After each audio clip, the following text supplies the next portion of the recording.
And we're live. Hey, Hey, what's going on? Why do I always feel Mark. like I got the Jetsons in my head?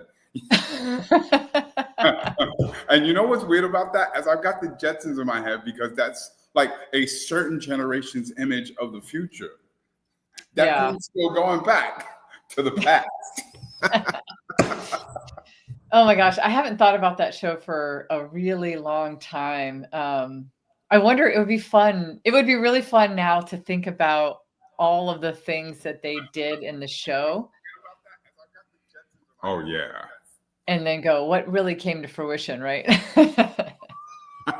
Well, this right here. This. Talking on screen. Like that was the Jetsons. That was like me talking to a screen. You're not in the same room. You're somewhere else on the other side of the world. Yeah. Wow. There's things that I wish though that would have come to fruition. Like I just stand up and then my my hair can get done and my clothes and you know. Yes, yes, yes, yes. Oh, And I do wish, especially living in New York with parking, I do wish that I could just press a button and my car would just do fold and up just into a little put it in your wait. All right, I'm gonna take this one further before we start. If we okay. could just teleport, you wouldn't even need a car. You could just like just Oh. program it and then we can be somewhere else. All right. We digress about talking about the Jetsons and in the future of all futures, but welcome to the future of speaking. I'm Cathey. This is my lovely and amazing, awesome co-host, Mark Williams, the one and only. And we started this series a while ago because we are in this world right now where everything is changing and so quickly. And high technology has made a lot of things possible that we couldn't do a year or 2 years ago, or at least the mainstream, right? I think we've been using AI for a really long time, more than we know. But we are set to talk today. This is kind of an incestuous one, right, Mark? Because we're actually going to talk about AI and its role in speaking and what you can't AI in the speaking world. So You can't AI this. you can't AI this at all. Exactly. Oh, Oh. well, Mark, so tell me one of the things that we've been doing a lot is using AI. Tell me some of the things that you do use AI for with speaking in regards to speaking and storytelling. So I'm glad you asked that question because as we talk about you can't AI this, what I have come to discover is you can AI with this. I love that. Um, and yeah, I've been using AI a lot once I was against it. and I jumped on and I started to partner with it. Partner is the key word. I use my AI to thought partner a lot.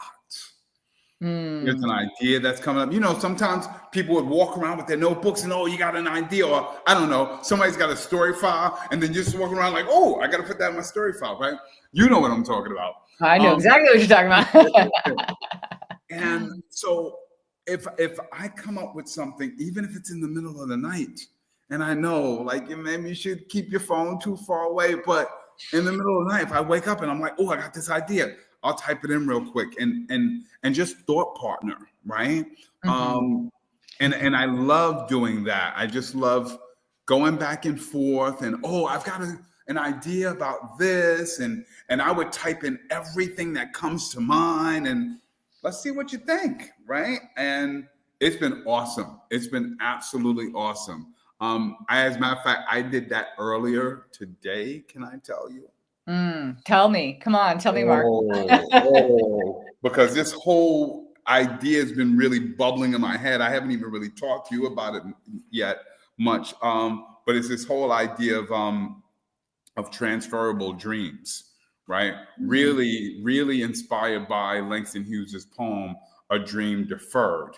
And what happens to a dream deferred, right? And it made me think about my upbringing and promises and dreams that I've had and losing out on those opportunities and thinking like, I've said this.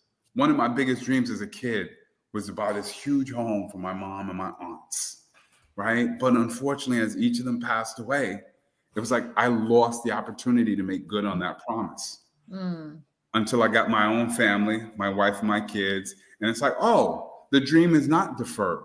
I now have an opportunity to transfer that dream to someone else. Oh. You know?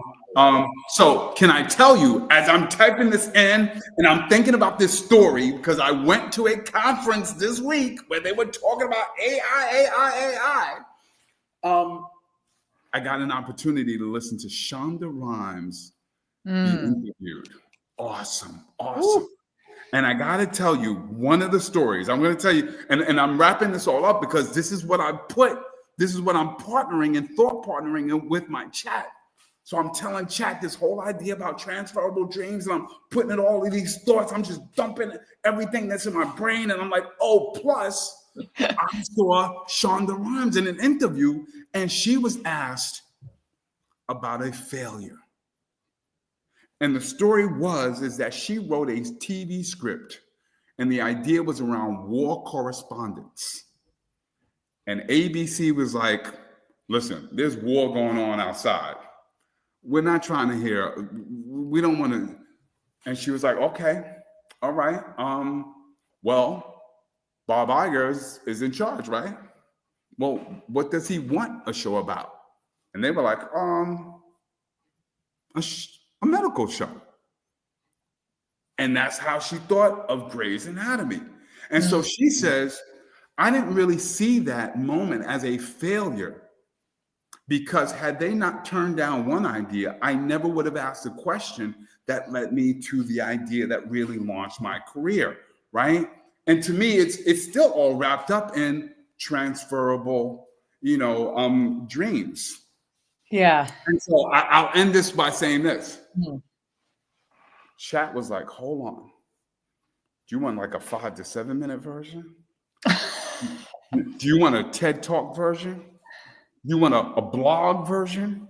Do you want like a training series version? Because my chat knows that I'm always experimenting with all of those different things. And I said, chat, you don't know how excited I am right now, but we got to hold off because I got some other things to do. And chat was like, all right, when you're ready, come back. So this is how I'm using my chat. This is how I'm using AI. You can't AI this because chat would not have come up with all the stuff that I fed it. But you can AI with this because chat is going to come up with something more.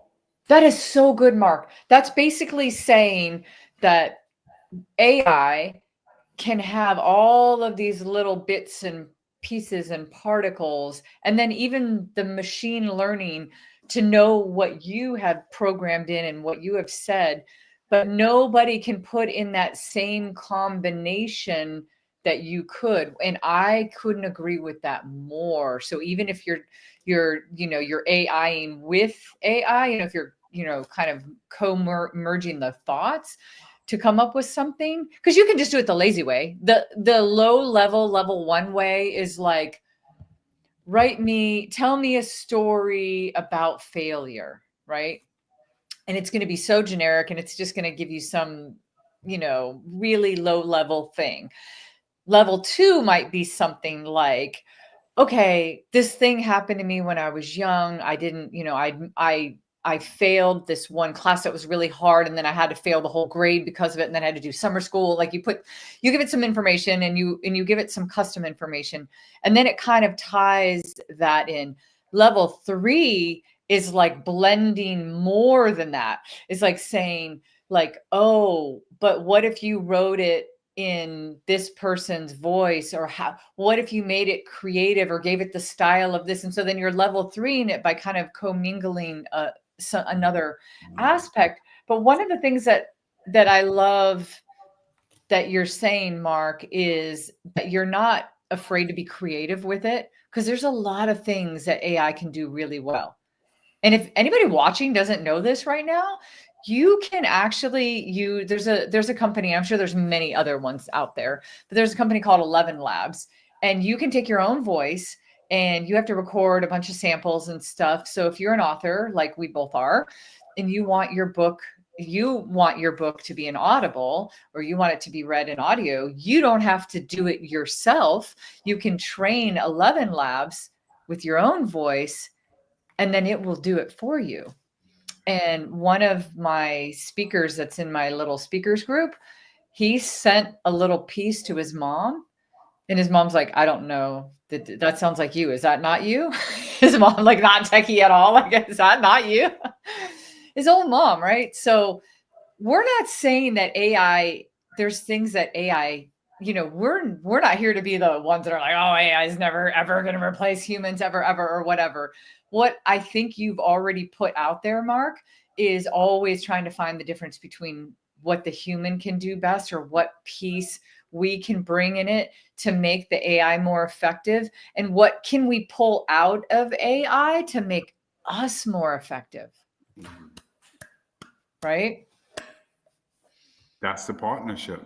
That is such the partnership. Like, for instance, I was just one more thing, because I think this is where you were heading. For instance, you could tell ChatGPT, I'm really thinking about exploring a new keynote that I want to deliver. And then you give it some of the, like, maybe I say, oh, I want to do a new keynote on storytelling. I've already done this, and this is the angle. I want to talk more about the psychology of storytelling. And I want to be able to give people an in-depth view of the psychology about why storytelling works so well. Can you please interview me right now and ask me the questions that I should be thinking about? Like, pretend you're asking me on a podcast or something like that, right? So you don't just you don't do the lazy way of asking it. You ask it to ask you. I like that. Flipped it. See, this is what resonates with me when you say all that. When it comes to this whole AI thing,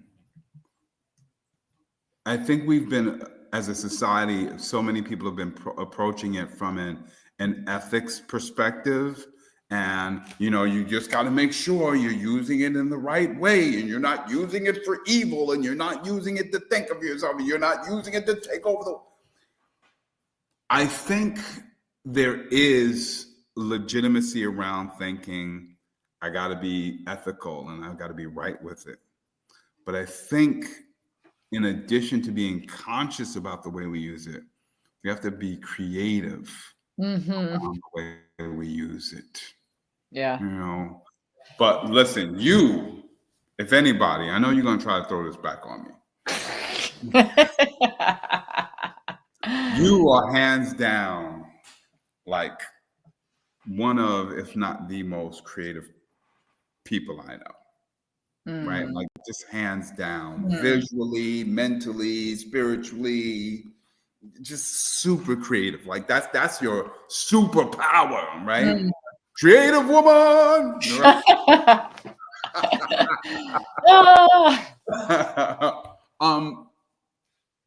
When I say AI, you can't AI this. It can't be as creative as you. It can't be as creative as we are. I don't believe it. Because so much of our creativity is really developed from all of these different life and lived experiences and observations. And like, that's what makes all of us so unique and authentic, that even if there are some things that we have in common, Cathey, because we have so many of the different things that have fed into our being, I'm just going to cook ideas up a little bit differently than you. My stew is going to look and taste differently than yours. Yeah. Definitely. One thing that I think is really, when we look at let's tie it back to the future of speaking, because I want to remind everybody watching that as the world is changing, and as technology is changing, we are going to have to use our voice, our communication more. And it's going to be, I think it's going to be one of the biggest separators that there are. Have you received any correspondence from anybody yet, Mark, where you go, oh my gosh, you didn't write this. You didn't write this. I have gotten emails from people that I can tell that they put it in AI and they wanted it to be summarized or written, like maybe it was something hard and they wanted it to be written in a certain way. And I think it's going to start to become a dividing line of how you use AI. And you're going to have to communicate better. You're always going to have to use your voice. Storytelling will get lifted even higher. So imagine one of the problems that we have in the speaking world right now is when people go on a stage and they say some cliche story that 10 other people have talked about Steve Jobs today. You're going to come up and talk about Steve Jobs again, right? Like you can do that again. Or you're going to have this gripping story that nobody else has experienced but you, but yet it's so relatable that everybody gets it. You were at this awesome conference, I know, this last couple of days. Didn't you hear some stories that you were like, oh, like so good and relatable? Yeah. And some of them you want to repeat back and share with others. But the true value is finding your own connection to those things, right? And then telling your version of it. And again, I think when you say all of that, when I think about the future of speaking, authenticity is going to become so much more of a driving force behind the way we communicate. And you know, it's interesting because we talk a lot about social media, and I heard this the other day too. Social media has become this force that has sort of created this collective mindset, right? We're all liking the same thing, we're all following the same thing. Even though there seems to be some, you could have your own page and everything, like there's something that kind of brings people together. There's something about using AI that I actually believe, and I'd love to do some research on this, that I actually believe is going to bring out our authenticity and creativity more than it ever has before. Ooh, I love that, Mark. Because you have to be a willing participant. Think about the fact that we're losing a lot. There's always loss of something with technology, right? We lose a way that we've done something. And some people are real bitter about it, right? What do they call people, like curmudgeons? Like you're a curmudgeon if you don't like the way the new way is or whatever. But there's always a loss, and some of what we've lost with social media, I think, and some of the technologies, we've lost critical thinking. And I don't want to just say everybody's lost it. That's not fair. But I would say as a whole, when things are easy and we can default to them, when we can open up our phone out of a box and then just go, oh, it works great. We haven't done anything different than the default. We haven't went to the settings and checked the privacy. We haven't, like, we accepted everything that was here, and we didn't put any critical thinking because it's easy. And I think that's what happens to us also, on social media or, reviews. Even think about reviews. How many of you rely on reviews for where you're going to eat? My hubby does it all the time. He's like, he sends me this thing yesterday. He's like, can I just buy this thing for the car? It got great reviews. And I'm like, but maybe sometimes the reviews for food, for instance, are like, you can look up at McDonald's and see one McDonald's might get a 4.8. If you were coming from another planet and you had to gauge that against a really nice restaurant that got a 4.4, it might have been a 4.8 for a McDonald's, but that's not, you know what I mean? It's like, what are you actually reviewing? And so I think we're losing some of that. And so where we gain, I think what you're saying, Mark, is that when we are willing to turn our creativity up and not just stay at level 1, we go to level 2 or level 3, where we intentionally don't go with the default. We intentionally use our creativity. We intentionally don't get lazy and go, oh, I'm just going to put something in ChatGPT and hope it spits out something really good.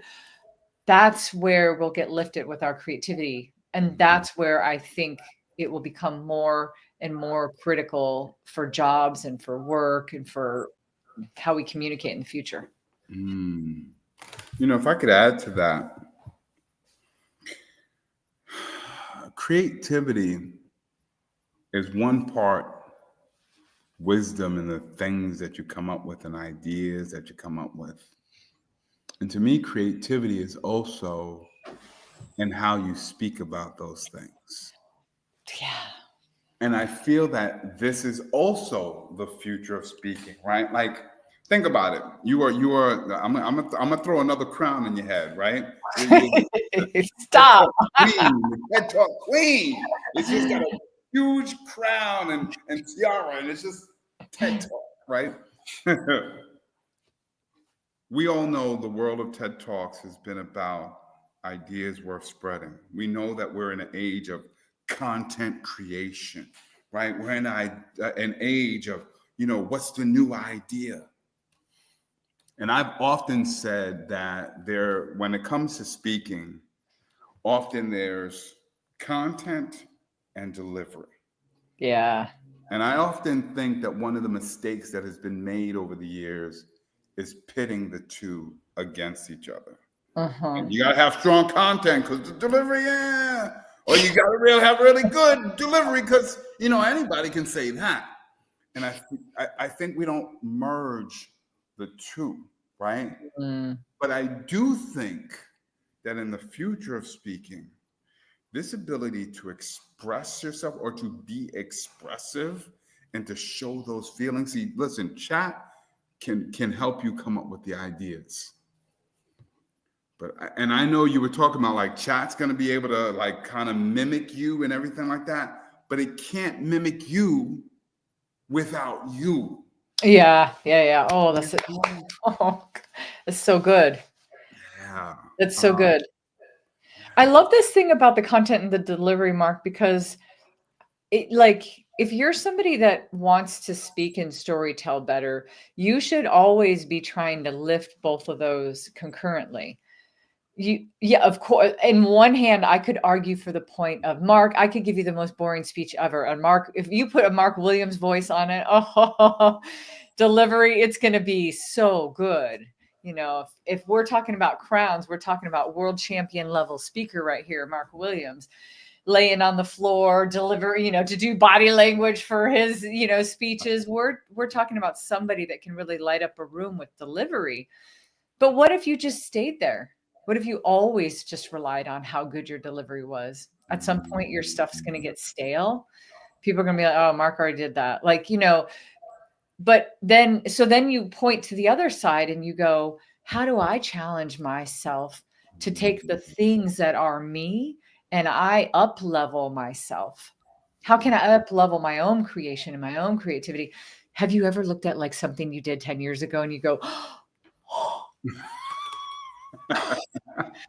oh, did I really tell that story for 6 minutes? I could have told it in 1 minute. You look back at something like I've listened to some of myself and I'm like, what if you just stayed in the same space? This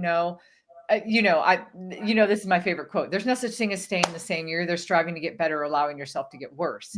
So if we apply that in this space, you should be doing both of those. You should be working on how you can get your delivery better and then how you can make your content better. But now, when you consider that we are in this age of AI, right, and we hear things like people who are using it are going to replace people who are not using it, right? Mm-hmm. So if we are ultimately being encouraged to use it, then how do we become greater at speaking through the use of it? Yeah, right. I mean, we created an entire our Speaker Skills Academy. Is that not that this is a huge pitch for everybody to come to Speaker Skills Academy. I mean, we invite you, but that was the reason you and I started it. We realized, we were like, oh, you don't get better at anything in life in general when you're doing the thing. You get better when you're drilling it and practicing it. So if we want to continue to evolve, we can never just get to a spot and say we're done. AI is going to evolve. So then how do we evolve too? And then AI is going to evolve more. And then how do we do it too? We're going to have to keep adjusting. Think about our elderly family members. Why do you think technology becomes hard for them? My dad's an OG computer programmer, Mark. He used to drive me in the medical field. He used to drive me to these places where he was fixing these computers that were running hospital equipment, and they were these modular rooms that the entire room was a computer, and they had air conditioning units around it. My dad's been OG. Now my dad's like, I don't know how to text. What? Like, what? Are you kidding me right now? Okay, I'm going to tell a funny story. He would be okay that I told you. Okay, okay, you better watch He out. would be okay. Okay. One day I opened up my Facebook and I saw my dad, like, you know how you see the stories across the top? I saw my dad put a story up and I thought, why is my dad putting a story up? He was standing in the mirror and he took a picture to send to his doctor, and you saw his naked ass. And he thought he was sending it to his doctor, and he posted it on his Facebook story. So I called him immediately, and he's like, oh my God, how do I take it down? Now, so all of that to tell you, to go back to this point of why do you think people, why does that happen? Why would somebody like my dad not know how to use technology anymore? I think it's because we struggle with adaptation. And I think that we think as humans that something's going to be lost if we go this way. And so I think there's a wall that we put up around trying it. Like, we're used to doing it this way. Yeah. Right? So I heard the other day, I agree, with the invention of the telephone, that a lot of people were nervous that speaking on this telephone thing was going to really wipe out our expressiveness, right? Because you can't see the person who's in front of your face. And over time, they found that people were being just as expressive, actually, because without the visual of the other person, you actually had to like emphasize even more in your voice, and we've learned to adapt, right? Kind of listen more too. Yeah, we have to listen more, and the same thing with, and I heard this come up. This next generation, I'll just call them this next generation, right? They communicate in emojis and things like that, and there's some of us who are like, what the hell does that mean? Like, can you write some words? Can you write? Yeah. What does this acronym mean? Right.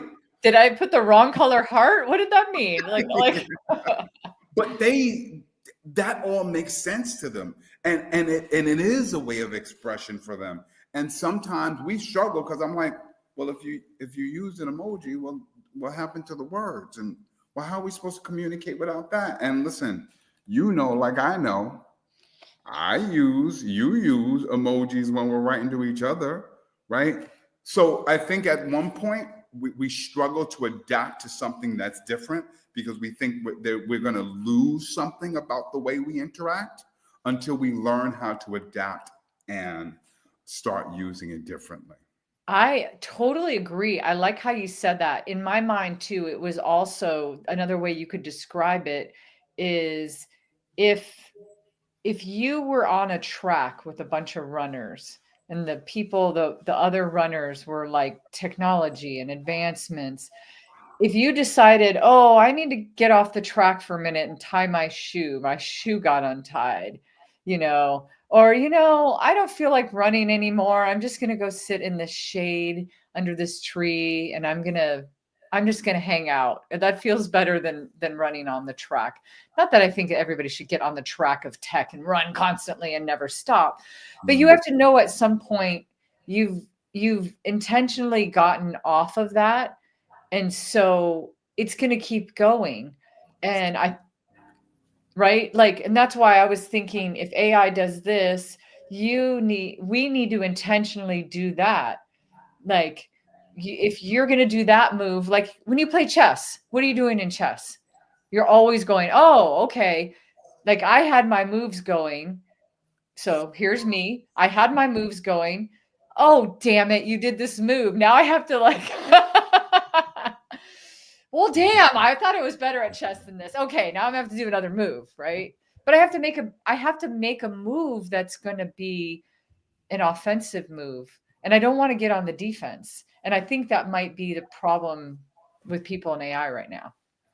I love that metaphor of playing chess. It's so true that, again, when you thought you've got it all figured out, one of my favorite wrestlers, Roddy Piper, used to always Roddy say, Piper. just when you think you got all the answers, I changed the questions. Yeah. And that's just life. There's an evolution to everything, including the way that we speak, right? So I want to ask you this then. We've been talking about creativity and emotions and sensibility and expressiveness.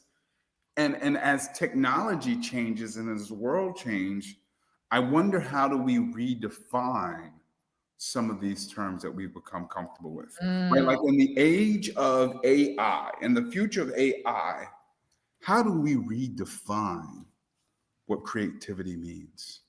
Yeah, that is a great question, Mark. I think we could start to answer some of that. Let's play a little game. Why don't we do it? Why don't we get into the game? I mean, here's the game. Why don't we list some of the things that we need to do today with the technology that we currently have to be better, to do better, to be better, to be more creative? I'll start. Okay. I can tell you right now, just coming from a TEDx Portland meeting, one thing that used to be is we used to be like, oh, TED Talks are how long? How long did people know them to be? 18 minutes, right? Not anymore. You won't find TED Talks being 18 minutes anymore. So time. I would say that one of the chess moves that the technology has done to us has been like, everything's faster. Say it faster, do it faster, get it, faster, faster, faster. Information's coming at us faster. So we have to be more crafty and creative with our timing. Well, I would add to that. So I always say Microsoft is going to kill me one day because I'm like, they should call PowerPoint pointless. But hold on, stop. I think it's a wonderful tool. That's just really my own self-reflection of how I have not been as creative with it as some people, like my queen over here. There was a point where it was just still photos. There was a point where it was a whole bunch of words.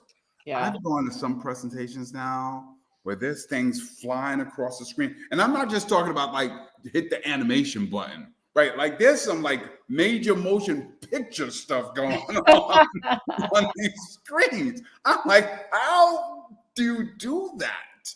But I think that's become the redefinition of even how do we engage people visually, right? Because we can't just watch still photos, right? Yeah. Just like we couldn't keep watching black and white television. We needed color, and then we needed surround sound, and we needed more and more. And so we have to now start to learn as we evolve with this technology, what is it telling us about what we need to add and maybe what we need to take away in terms of the way that we communicate.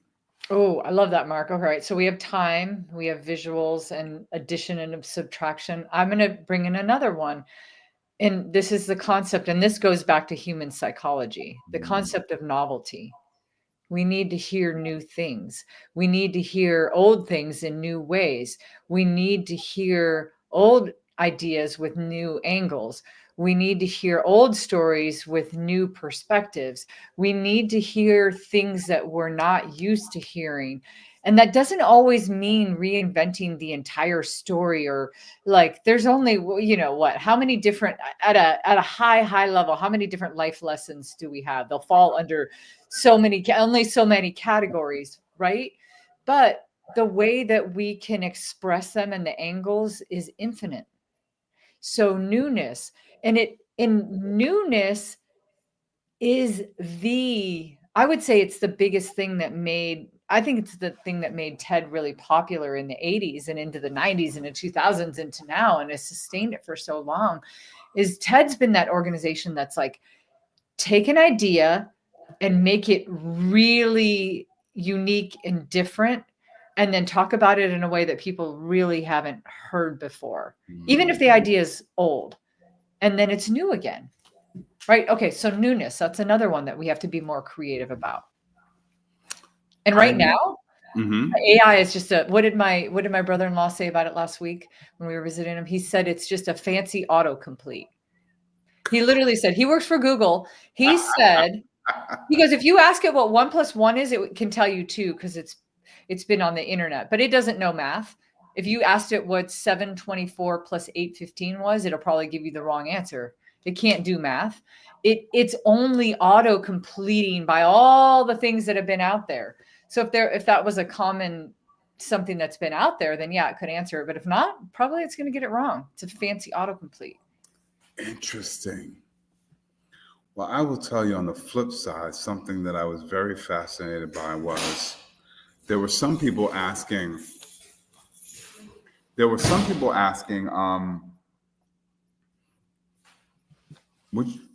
do you have an AI coach or an AI therapist? First of all, whoever imagined that there'd be such a question, right? And then I discovered that there were some studies done of people who went through some therapy sessions, not for like high level mental health issues, but for some common mental health challenges. And they discovered that the AI coach / therapist, that the person who had an AI therapist actually felt more empathy the AI therapist than the human therapist. But check this out. That was really because in order to even design the AI therapist, they had to really take and make some of the best of the humanity. Yes. Right? Human in a bottle kind of thing, right? Yeah. Humanity in a So I think what this means for me as I process that thought is two things. One, I think it's going to push us to now reach for the best of what we're learning from other humans around us, right? Like, I need to hang out more with the Catheys who are like awesome, super ideas. I need to hang out more with the Trevors who can just really get you deep emotionally, right? I need to hang out with the Teresas who just really understand this technology on a level like I never know. I need to reach out to the Ginas who can get you to really present yourself in a way. Like, I need to pull from, as a human, I need to be pulling from the best of the best around myself, right? But on the other level, I think what this does, and I think that's why I was talking about therapy and coaching, is I think the future of speaking, in some ways, because the future of the world is so intrinsic and internal. And I think for so long, speaking has been about either you're afraid of the audience or you're speaking to the audience and you leave yourself out of the equation. And I don't think we should put ourselves in a spotlight to be the end all be all or to put pressure on ourselves. But I do think in some crazy way, Cathey, we got to do some research on this one too.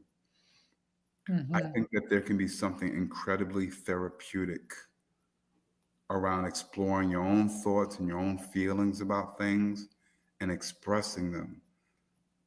For too long, people have been bottling up a lot of things inside. the future, I think, of speaking is the ability to really dig a little bit deeper, Ooh. take the opportunity to express yourself. And we haven't been doing that. Like there came a point where being emotional and being expressive was like, people who are in charge, yeah, there's no place for emotion. There's no place for expressive. There's no place for you. I think the future of speaking is finding a place for us again. Ooh. Ooh, Mark, I love that. Well, I love because when you started talking, I was thinking, oh, be more like AI in that in the technical aspect of it, that we're grabbing from the best of the best. And I love that you use some of the members within our community. These are real people that Mark was talking about. He didn't just do like a name, he didn't pull out of a hat. Like, and so and when you were saying that, I could envision those things that you said. I was like, oh, hit people hard like Trevor does. Like, you're naming all these people and you're taking the best of the best. But then when it comes back to you and your own speaking, how can you dive deeper into your own thoughts? How can you go back intrinsically? And I love that. And that really brings us to the major thing of like, what can't you AI? And one of the things you can never AI, I think, is your own experiences. Think about what AI and technology is trying to do. They're trying to replicate. They're trying to duplicate. They're doing that. But your experience will always be your experience. It's the same way you and I could be in a place and we could witness something that happened. And the way that our feelings, and some of it comes from our past and things that we've been through, and we're going to digest it in a different way. We're going to see it in a different way. We're going to have different outcomes. Just today, I was in a meeting and I was thinking, how would Mark Williams think about this? I'm like, how would he bring his massive positivity to this? Like, and so I love this thought of like how you can go, what the thing that you can't AI is going deeper into yourself and trying to pull more of your own humanity out, really opening more of that to showing people more of what's under the hood, I guess. Yeah. It's good. Especially when you just think like the things that we struggle with the most sometimes are our own internal dialogues based on so many different experiences. So I think that this can become, I don't even know if I want to use the word outlet, because sometimes that has a negative connotation. But I definitely think it can surface and bring out some of the stuff that needs to be brought out. And then we'll go back to an old adage and belief. If I can bring out that stuff within and finally share it, I think it'll not only help a lot of people, but it will connect a lot of people. Yeah. All right. I have a quick story to tell you. Mm-hmm. So good. This is going to make your point really well. I was going over to meet with one of my clients in person, and I stopped really quick at a store, one of the famous stores in Portland here, New Seasons, and they have this, great little cafe. And I was sitting in a corner, and these two elderly ladies were sitting next to me. They were probably late 70s, maybe even early 80s. And only because I was there by myself could I clearly hear their conversation. Like I wasn't trying to listen to them. But one of the ladies told a story and it affected me so bad. And she had no idea I even heard her. She told the one lady, she goes, well, I ended up having to work 10 more years past retirement than I wanted to or thought that I was going to, because we bought a boat. And I got the sense that her and her husband bought this boat when they were in like their 40s. And the lady asked her, well, did you regret it? She's like, no, this boat, we took so many trips. We took the kids on the boat. Like we spent so much time on the boat, but the boat, there's a lot of cost to that boat, the maintenance and the upkeep and even just storing it and everything. And she's like, but I also chose to just work 10 more years because I wanted something to give to my kids. And we didn't quite have it yet. And so she's like, now we just like, she's like, we're fine in our retirement, but we save a lot and we try to be very frugal because I want to give the kids the most that I can. And I was like, and I'm listening to her talk about this whole thing. And it all stemmed from like a boat and retiring 10 years too late. And I walked out of there and I was like, oh, she has no idea that I heard her. And I was thinking about how in our lives, and you and I, Mark, are at that age where we do all this stuff for our family and for our kids. And sometimes we sacrifice so that we can give our kids more. Sometimes we do more so that we can give our kids more, right? And so what you're saying is, when you share, when you're willing to pull something out that you can only express in the way that you've experienced, you can help somebody else in a way that you might not even know. That was pretty impactful to overhear that. And it wasn't even a story. It was literally a conversation that you could not have heard anywhere else. Mm-mm. Right? Not in the way that she said it. Imagine this? Right? Can you imagine this? And I'm gonna challenge both of us right now. Okay. I love it. You got your chat nearby? Yeah, I do. Okay. Pull up your chat real quick. Okay. Got it. And we are both going to ask our chat the same thing. Yeah. Let's ask, since you spoke about regret. I need a story about regret. Let's put that in and see what comes up. Okay. I need a story about regret. A story about regret. Mine came up with The Last Goodbye. And it talked about Julia standing at a gate and her heart's pounding for the announcements on the last boarding call, ticket in her hand, the future that she thought she had meticulously planned, but suddenly dreaded. It's a whole long story, but it said she made the decision to move abroad. But in that final moment, her mind was flooded with memories of her grandfather. He had been her rock, and so she's God, it was like a really long story. I wonder if I just say, hey, tell me this story. And like, remember going back to the time, tell me this story in like a shorter version. No, but she ended up at the end, stepping back from the gate and letting the opportunity slip through her fingers. She realized that being able to say goodbye to her grandfather was more important than her dream job or her adventure. Is that the story you would have told? No. We can put a whole bunch of, and I'll tell you what my chat came up with. We can ask chat for anything.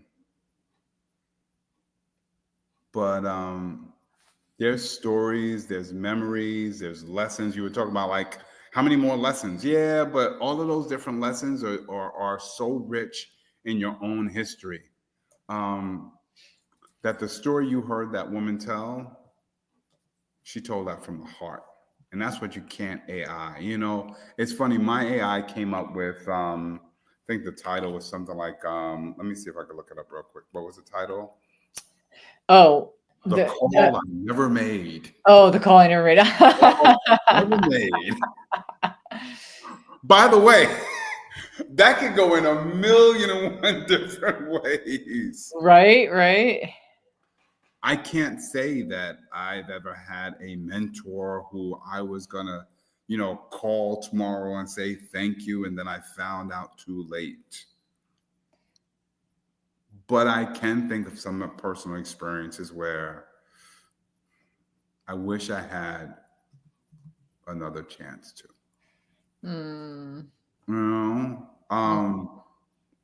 And when I read the chat version, I read it for the information and for the message. But if you and I were to talk about a moment of regret, I'm sure we probably pull out a lot of emotions from each other. And I think that is why I always say you can't AI this. I love hold on, back up. I really enjoy using my chat. Yeah. But I engage with my chat for content and for thought partnering. Thought partnering. Yeah. Ideation, Right? I don't know if my chat yet can feel the way I do and can get somebody else to feel the way that we can feel and share in a moment. She shared something with you in that moment. She's not even aware, but you remember what she said. But to Maya Angelou's point, she made you feel a certain way. Yeah. Yeah, exactly. One of the things that doesn't really land with me about the story I was just reading here about Julia at the gate is I know it's not true. Mark, you started saying some things right now, and you didn't even say the story yet, but I know your life stories, and my heart started like I felt my eyes start welling up a little bit because I know some of your stories, and I was already feeling them because I know that you have experienced them. And I think that's what movies can do really well sometimes is when you see a really good actor, they've made us believe that that is a true thing. If we could tell it wasn't true, then I don't think it would be and that's why I think B-rated movies like B actors and stuff, when they really can't sell it, that's what the definition would be, right? If I watch you and I'm like, oh, I don't believe you. I don't believe you're that person. It's like I'm gonna go in a different direction with that same metaphor. It's like Mary J. Blige. Yeah. She can sing a song in a way that will just rip your heart open. I know. You can hear it, right? You can hear it. But you and I and the whole world knows there have been countless people who have covered her songs, who sang them at karaoke, who sang them for their high school talent show. And it's not that they can't sing, but they didn't get you to feel it the way Yeah. yeah. It wasn't that the lyrics. So have you ever went and looked at the lyrics of a song and you're like, oh, that's what they're saying? Oh, on paper, it doesn't seem very powerful. Yeah. And then you hear somebody, so funny about Mary J. Blige. I know you didn't even know this, but when we were driving back from Palm Springs to come home, I kept it. It's on my liked playlist on Spotify, but I was listening to U2 and Mary J. Blige sang the song One together, that version of One. And when she starts doing the part, I mean, I'm getting the chills just thinking about come on, U2 is a great band. Like her version with that, best ever, ever, ever, ever, ever. So much more power and depth to it. I think we should play a game with the audience too, people that are watching, because this is so powerful. And where we can pull some of that from, Mark, as you know, we always tell people in our community, keep a story file, keep a story file, keep a story file. So I would ask you and I to share something, and I can go first because I typed in the word regret into my story file, and I keep mine on Evernote. So I just went in, and I think I have like 2,400 notations from the last 12 or 13 years now that I've put in. And they're all these little, I've created my own AI of my own, story bank, if you will. All right. I'm going to tell you the little notation I wrote. Okay. It was just titled Tetris Moment at Cidercade. So I was in Austin, Texas with my sister Karen, and we were at one of these. The name of the place was Cidercade. It's an arcade where they sell cider, right? So they just called it Cidercade. Haha, they like, get it? Like, Yes. We weren't drinking because we don't, but we were playing Tetris, which we both love. We grew up playing that game. And so we were playing on that one where you play together. So we're playing on the same machine and we're playing against each other. And while we're playing this intense game of Tetris against each other, we just start talking about our childhood. And we just started talking about it first at the surface level. Ha ha ha, this happened to us when we were little. Mark, when I tell you by the end of that conversation, we were talking about some heart-wrenching, horrific things that had happened and went on, some things that we didn't know about either one. Like we both learned some new things in that conversation. Oh, it was a conversation. And so I put that in my story file, and then I won't read any of the specific things because, I keep certain things in there, but I just said we were talking about some of the bad things. We ended up talking about some of the bad things we went through in our childhood. And even just at the top level of talking about this moment of having an experience that I have, I could get into that space quickly and easily and talk about that way better than I could have of some false story that might have a good storyline actually, but it wasn't mine. I love that you said that. When I go into mine, and I have to admit, I'm still working on categorizing. I started this story file game a whole lot later than Cathey did. And I do think it's a wonderful idea to also now start to categorize and label. But the one I really came across was, I remember when I was about to turn 21, because 21 happens to be my favorite number. Maybe because I was born on January 21st. I don't know. I got this whole concept of 210%, right? Some people operate at 100%. I operate at 210%. It's all about the number 21, right? So I've always made a big deal about 21. And I remember for my 21st birthday, my big plan was I was going to rent a limousine and get driven around. I didn't even know where I was going to go. It was just, I was going to treat myself like I was a king of the world. Until one person said, why would you do that? And so I never did. Oh. I never gave myself the birthday present I wanted. And we know how life works. I'm never going to turn 21 again, not in this lifetime. That's something I'll never be able to do because I let somebody else's thought feel it away, Yeah. Chat couldn't come up with that. No. Chat also could not have come up with how I just felt about it. Yeah, that's what I was going to say. The feeling, the real feeling of regret, because one thing is at the informational level, but the other is how much regret you pour into it. And think about how much humanness we can add to it.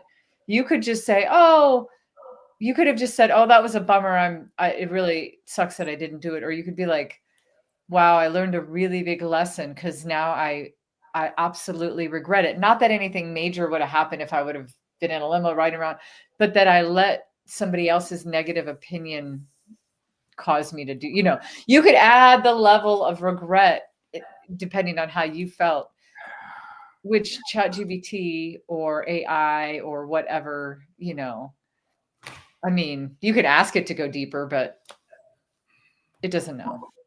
Here's what this all rings up for me. This is not an anti-AI conversation. For sure. Not at all. Not at all. Actually, the thought and the feeling that comes to me right now is the future of speaking in the age of AI, in a very weird way, is actually going to make us more human. Oh, yeah. Because it's with. You said that at the beginning. You can't AI this means you can't only use AI. Because and if matter too. You matter too. You matter too. Yes. Ooh. Wow. I love that, Mark. Well, wrapping up all the things that we just talked about, which was so many, was so good. Thinking about how we can continue to use AI and technology to keep upping our level of creativity. And so use these tools. They're tools. You're only going to grow as good as the tools that you use. The reason professional athletes will use new technology is because it will help them recover faster. It will help them train harder. Like, use the tools to make you better. Use the tools to make you more human. That's where I think that we landed. And I love that, Mark. So thanks for bringing us there. You said use the tools to make you more human. Yeah. Your Highness. Oh no, you literally you said it without saying it. I just put different words to it. So good. So good. So good. Yeah. Well, thank you everybody for tuning in. Yeah, it was absolutely awesome. We love talking about speaking. We love talking about the future. We love talking about the future of speaking. We love talking about speaker skills. You know, we do this all the time. We don't just talk about it. We be about it. We do about it. We drill about it. And it's all for the purpose of just helping everybody to be great at speaking. Because what do we always say, Cathey? Everybody can be great at speaking. Yep. Word and up. storytelling. Word up. Word up. All right, everybody. Thanks for tuning in. We'll see you next time.